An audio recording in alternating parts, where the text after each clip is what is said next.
Our Japan, land of the rising sun, cherry blossoms and whispered secrets.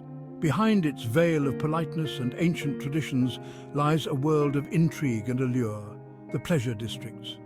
These hidden pockets, pulsing with life and desire, have captivated travelers and storytellers for centuries.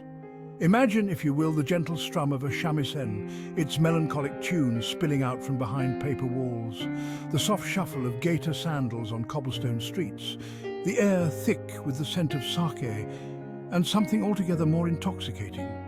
This is the world we dare to explore, a world where pleasure is an art form, and beauty a fleeting dream. A world where history and tradition intertwine, leaving us both captivated and slightly uneasy. Our journey begins in the heart of old Edo, now bustling Tokyo. Here, during the Edo period, 1603 to 1868, the pleasure districts, known as yukaku, flourished under the watchful eye of the shogunate. These districts were not dens of iniquity, as some might imagine, but rather tightly regulated communities with their own codes and customs. The stars of these districts were the courtesans, the geisha and oiran, masters of art, music and conversation. Their world, while alluring, was built on a rigid hierarchy. Oiran, the highest-ranking courtesans, held immense cultural influence, their lavish attire and elaborate hairstyles imitated by women across the land. These women, often skilled in poetry, calligraphy and music, transcended their social standing. They became muses for artists and writers, their beauty and elegance immortalized in woodblock prints and literature. The pleasure districts, however, were not solely the domain of courtesans. They were vibrant hubs of entertainment, where kabuki theatres drew crowds with their dramatic performances, and tea houses buzzed with gossip and laughter. This was the floating world, ukiyo, a fleeting realm of beauty and pleasure, a stark contrast to the rigid social structures of the time.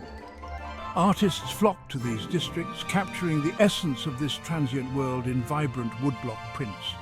The courtesans, with their exquisite kimonos and captivating gazes, became iconic figures in Japanese art. The pleasure districts, while catering to the desires of the flesh, inadvertently nurtured a rich artistic and cultural scene. They became a crucible where art imitated life and life, in turn imitated art. Shifting sans modernity and its challenges. But time, like a relentless tide, washes away even the most entrenched traditions. With the fall of the shogunate and the dawn of the Meiji Restoration in 1868, the pleasure districts faced a changing world. The rigid social structures that defined the Edo period crumbled, and with them, the traditional role of the courtesan began to fade. While some districts attempted to adapt, clinging to the fading embers of the past, others transformed into red-light districts, their allure tinged with a darker hue. The geisha, once revered for their artistic talents, found their profession increasingly misunderstood, their image often misconstrued as mere providers of sexual pleasure. The modern era brought new challenges. The Yakuza, Japan's notorious organized crime syndicates, saw an opportunity in the shifting sands of the pleasure districts. Their influence seeped into these areas, casting a long shadow over the once vibrant communities.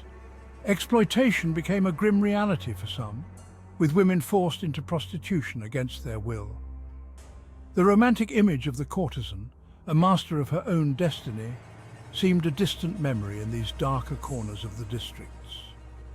The authorities, aware of the problem, grappled with how to address it without further marginalizing those who worked in the sex industry.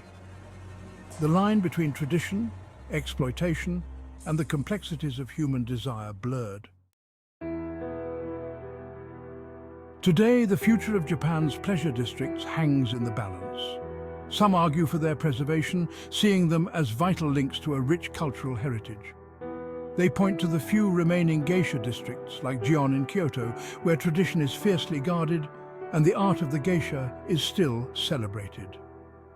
Others believe these districts are relics of a bygone era, stained by exploitation and incompatible with modern values. The debate rages on, a microcosm of Japan's struggle to reconcile its past with its present. Whatever the future holds, one thing is certain: the allure and mystery of Japan's pleasure districts will continue to fascinate and provoke, a reminder of the enduring power of desire, beauty, and the complexities of human nature. If you enjoyed this video, please like, share, and subscribe for more of history's fascinating tapestry.